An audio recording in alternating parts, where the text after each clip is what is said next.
Bonjour à toutes, bonjour à tous. J'espère que vous allez bien. Alors, nous allons entamer un sujet très important qui concerne les supports et les résistances. Et il y aura une série de vidéos parce qu'il y a vraiment beaucoup de choses à dire par rapport à ce sujet. Donc, si tu n'es pas encore abonné, c'est l'occasion pour toi de t'abonner et d'activer également la cloche de notification pour ne manquer aucune de ces vidéos. Alors, pour le compte de cette vidéo, nous allons parler de deux points essentiels, d'accord? La définition des supports de résistance et enfin, nous verrons comment tracer les supports et les résistances de qualité. Parce que sur le graphique, il y a plusieurs supports, il y a plusieurs résistances. Et vous devez noter que tous ces supports et toutes ces résistances n'ont pas le même niveau d'importance, d'accord? Il y en a qui sont beaucoup plus importants que d'autres, il y en a sur lesquels le prix réagit facilement. Donc, ce sont ces supports et ces résistances-là, nous allons vous aider à savoir déterminer et à tracer sur eux. Alors, c'est quoi un support? C'est quoi une résistance? Nous allons commencer par le support, d'accord? Donc, le support, c'est un niveau du prix sur lequel le prix a tendance à rebondir à la hausse. Donc, je vais prendre un exemple pour bien expliquer cela. Je prends l'exemple du sol. Vous voyez, nous marchons sur le sol. Le sol exerce une force sur nous qui nous empêche d'aller beaucoup plus bas. Ou bien lorsqu'on jette un objet sur le sol, il reste sur le sol ou bien il est encore propulsé vers la hausse. Exemple, un ballon. Mais le sol empêche le ballon d'aller beaucoup plus bas. Alors, sur le marché, cette force qui est exercée pour empêcher le prix d'aller plus bas, c'est cette force-là qu'on appelle un support. D'accord? Si on prend un exemple, voilà ici comme ça, nous sommes en face d'un support. Voilà, on a un support à ce niveau-là. Lorsque le prix vient sur ce support de cette manière, vous voyez, il y a une force à ce niveau qui empêche le prix d'aller beaucoup plus bas. Et cette force-là pousse le prix à aller à la hausse. Lorsque le prix revient à nouveau, la même force pousse le prix encore à remonter. Lorsque le prix vient également, la même force pousse le prix pour aller vers la hausse. Elle ne permet pas le prix d'aller beaucoup plus bas. Et cette force-là qui est à ce niveau et qui empêche le prix d'aller plus bas et qui repousse le prix à la hausse, c'est cette force-là qu'on appelle un support. Et généralement, lorsque le prix est sur un support comme ça, d'accord, les traders vont commencer par s'activer dans le but de chercher des opportunités acheteuses, dans le but d'acheter le marché, parce que c'est sur le support qu'on cherche les opportunités acheteuses. D'accord? Et maintenant, c'est quoi une résistance? Une résistance à l'opposé du support est un niveau de prix également sur lequel le prix a tendance à rebondir vers la baisse. Et si je vais prendre aussi un exemple simple, supposons le toit de votre chambre. Vous êtes couché dans votre chambre. Si vous envoyez un objet vers le toit, lorsque l'objet va aller toucher le toit, il fait quoi? Il revient vers vous. Il ne peut pas aller au-delà du toit. Il ne peut pas transpercer le toit pour aller beaucoup plus haut que le toit.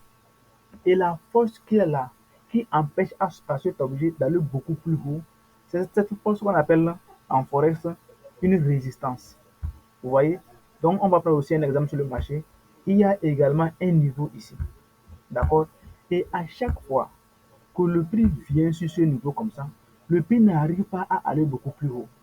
Le prix est bloqué à ce niveau-là et le prix est automatiquement repoussé vers la baisse. Le prix vient, il est encore repoussé. Le prix vient, il est encore repoussé. Alors, la force qui est à ce niveau-là et qui empêche le prix d'aller beaucoup plus haut, c'est cette force-là qu'on appelle une résistance. Et généralement, lorsque le prix vient sur une résistance comme ça, d'accord, les traders commencent par s'activer dans le but de chercher les opportunités pour vendre le marché. Parce que c'est sur les résistances qu'on cherche à vendre le marché. Maintenant, il y a aussi des cas où, malgré l'existence d'un support comme ça, le prix arrive quand même à casser et aller beaucoup plus bas. Ou bien des cas où, malgré l'existence de la résistance comme ça, le prix arrive quand même à casser et aller plus haut. Donc, nous allons revenir beaucoup plus tard sur ces scénarios-là et vous allez encore comprendre. Donc, la règle, c'est que lorsque le prix vient sur une zone de résistance, le peut repousser vers la baisse. Lorsque le prix revient sur une zone de support, le peut repousser vers la hausse. Mais il y a aussi des exceptions où le prix arrive et il arrive quand même à casser. D'accord? Nous allons enchaîner avec le dernier point. qui consiste à savoir repérer et tracer ces zones de support et de résistance de qualité. D'accord. Alors, la première des choses que vous devez savoir, c'est que vous devez chercher à tracer ces zones-là dans les time frames supérieurs. Et lorsque je parle de time frame supérieur, je fais allusion au monthly, je fais allusion au weekly et enfin, je fais allusion au daily. Autrement dit, lorsque vous venez sur le marché, vous devez d'abord vous rendre sur la time frame monthly pour chercher vos zones et les tracer. Après l'avoir fait, lorsque vous allez par exemple sur le weekly ou bien sur le daily, vous verrez que c'est presque la même zone. Et donc tout ce que vous aurez à faire, c'est d'essayer d'ajuster la zone pour avoir une bonne zone de qualité. Si on prend un exemple, nous sommes avec l'euro USD sur la time frame monthly. Alors, on voulait tracer notre support qui est à ce niveau. Donc, sur la time frame monthly, je peux avoir mon support de cette manière-là. Vous voyez? Et lorsque je vais en weekly, je peux avoir le même support de cette manière. Et si vous voulez le faire, vous pouvez prendre trois couleurs différentes. Le monthly, une couleur, le weekly, une couleur, le daily, une autre couleur. Et lorsque vous allez finir, vous allez voir comment est-ce que vous devez ajuster pour avoir une très bonne zone sur laquelle vous allez essayer d'attendre le prix pour trader. Voilà, voilà le deal. Maintenant, si je vais ajuster, je reviens carrément sur le monthly pour pouvoir bien tracer une zone qui est déjà ajustée. Donc, si je vais ajuster, qu'est-ce que je vais faire? Je vais essayer de prendre une zone qui va toucher tous les niveaux. Donc, lorsque je fais quelque chose comme ça, vous voyez, j'ai touché tous les niveaux. Et là, j'ai mon support sur lequel je vais attendre le prix. Voilà, donc le support est très bien tracé. Donc, c'est un support qui englobe en même temps le monthly, le weekly, etc. Vous voyez? Et si par exemple, je voulais aussi tracer la résistance, toujours sur notre euro USD, vous allez voir, la résistance est là. Je vais faire la même chose que ce que j'ai fait pour le support. Donc, je vais tracer une zone qui va inclure tous les points. Comme ça. Et là, j'ai aussi ma résistance. Et lorsque je vais en daily, j'ai ma résistance qui est là. Donc, vous devez commencer par faire de cette manière-là. Comme ça, vous aurez des supports et des résistances de bonne qualité. L'avantage de cette manière de faire, c'est que vous allez éviter ce qu'on appelle l'overtrading. D'accord? Et vous savez que l'overtrading, c'est vraiment néfaste dans la rentabilité. Parce que vous tracez vos zones partout. Vous tracez vos zones en H4, en H1, en M15, tout. Ce qui fait que vous allez avoir plusieurs niveaux, plusieurs supports, plusieurs essences. Et presque à chaque heure, le prix va arriver sur vos supports, bien vos essences. Et ce qui fait que vous serez toujours en train d'exécuter des ordres. Alors que si vous avez cette habitude de tracer vos zones de support et de résistance dans les time frames supérieurs, vous allez voir que vous allez éviter l'overtrading. Vous aurez moins d'opportunités. Et les quelques opportunités que vous aurez seront encore des opportunités à très haute probabilité de réussite. Maintenant, nous allons voir comment repérer les supports et les résistances de qualité sur les marchés à tracer. La première astuce que je vais partager avec vous, c'est multiples rejets plus retournement. Ça veut dire quoi? Ça veut dire que lorsque vous venez sur le marché, vous allez voir que le prix va créer un niveau sur lequel, à chaque fois qu'il vient, il y aura des rejets et après, il y aura un retournement. Mais pour que le prix puisse créer un tel niveau, il faut avoir au moins deux rejets plus retournement. Qu'est-ce que je vais dire? Supposons que le prix vient comme ça sur quelque part, comme ça. Arrivé ici, vous allez voir qu'il va faire des rejets, d'accord? Et après, il va faire un retournement comme ça. Et lorsqu'il va revenir à nouveau sur le niveau, il va faire encore peut-être des rejets et il va faire encore un retournement. Donc, à partir de ces deux mouvements-là, je peux avoir maintenant mon support comme ça que je vais tracer. Et vous allez voir que ce qui va se passer dans le futur, c'est que à chaque fois que le prix va revenir, il va se retourner. Et en même temps, ça devient un niveau sur lequel je vais chercher à acheter. D'accord? Si je vais prendre un exemple, sur EURUSD, nous sommes en monthly, voilà, le prix est arrivé sur ce niveau-là. Il a fait des rejets, il est parti, d'accord? Le prix est revenu une deuxième fois. Il a fait également les rejets et il est parti. Donc, déjà, à partir de ce que le prix a fait là, je pouvais tout simplement avoir mon support que je vais tracer. Et maintenant, je vais attendre que le prix revienne une troisième fois. Et là, je vais avoir maintenant une zone de support sur laquelle je vais commencer par chercher les opportunités pour acheter. Et vous voyez également ce qui s'est passé par après.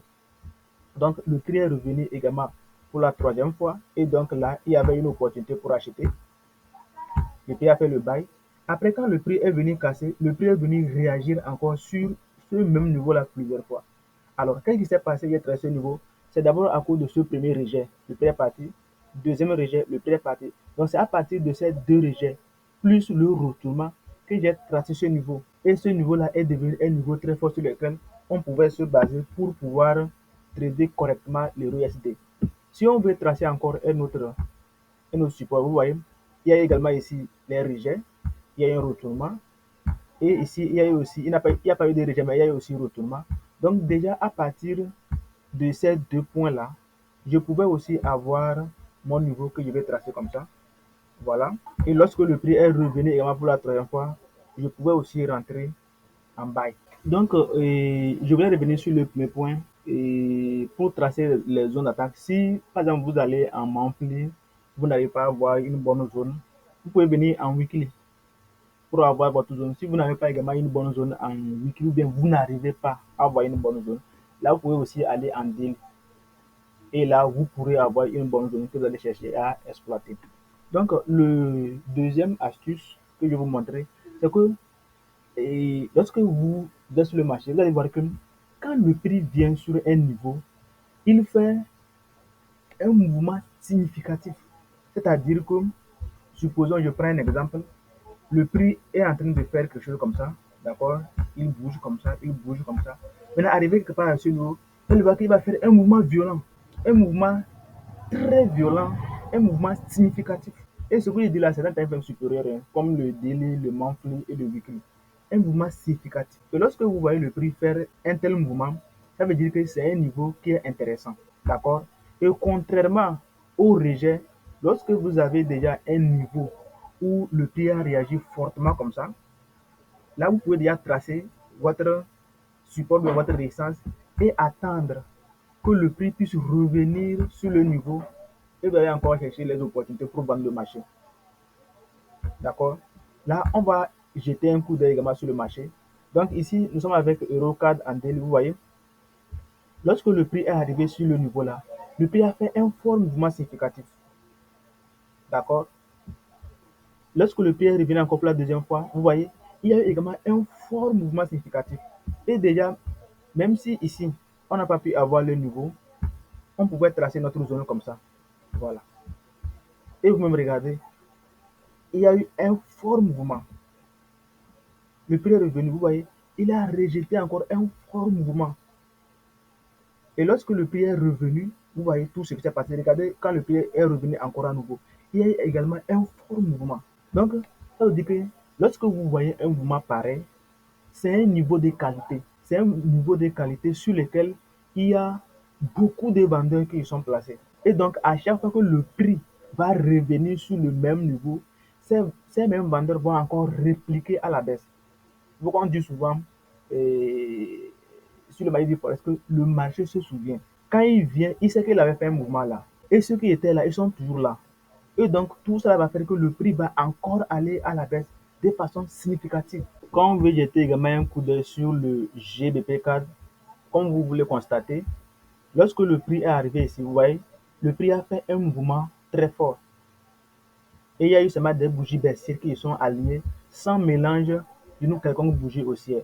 Donc, ça veut dire également que ce qu'on vient de dire là, c'est un exemple de support résistance qu'on devait avoir ici. Donc, déjà, lorsque le prix a fait comme ça, on pouvait déjà tracer la zone. Et nous sommes en monthly comme ça, on pouvait déjà tracer notre zone comme ça. Et on va attendre que le prix vienne pour la deuxième fois pour qu'on rentre. Parce qu'ici, on n'a pas besoin de deux fois, trois fois, etc. Sauf que quand le prix est venu pour la première fois, il a fait une manipulation. Peut-être qu'on ne pouvait pas avoir l'entrée. Mais par après, vous-même voyez ce qui s'est passé. Ça a servi d'une bonne zone, ça a servi d'une bonne zone de résistance. Si on veut aussi regarder le AUD-USD, vous allez voir premièrement, ici aussi, on a eu le même mouvement. Donc à partir de là, on pouvait déjà tracer notre résistance, vous voyez. Lorsque le prix est revenu encore pour la deuxième fois, comment le prix a réagi. Et ici aussi, vous voyez le mouvement significatif également qu'on a eu à ce niveau-là.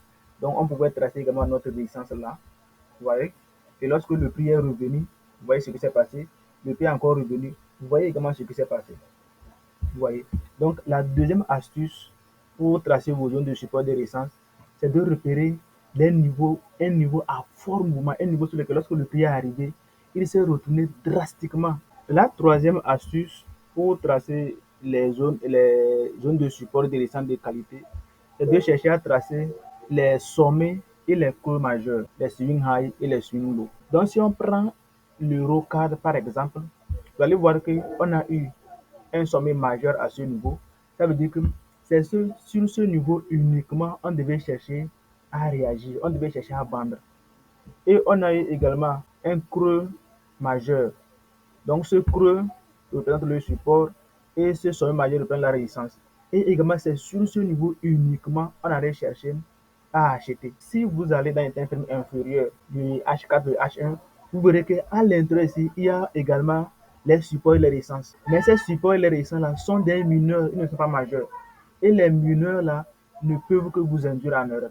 Donc ici, on devait seulement chercher à vendre et ici, on va chercher à acheter. La quatrième astuce pour tracer les zones de support et de descente de qualité, c'est les zones de polarité. Donc, les zones de polarité dans un time frame supérieur sont des zones de support et de descente de qualité. Donc, je vous avais déjà dit qu'on parle de zones de polarité, c'est-à-dire un support qui est cassé, qui va jouer le rôle de résistance, ou bien une résistance qui est cassée, qui va jouer le rôle de support. D'accord. Alors, si on prend le cas de GBP CAD, d'accord, on va voir qu'on a eu, dans un premier temps, une résistance sur ce niveau. Vous voyez? Donc, lorsque la résistance là a été cassée, ça veut dire que c'était un très bon niveau pour chercher les achats. Ou bien c'était un niveau de qualité. Et ce niveau de qualité-là devait servir de buy. Cette fois-ci, il ne va plus jouer le rôle de résistance, il va jouer maintenant le rôle de support. On peut aussi prendre l'exemple de l'euro ISD.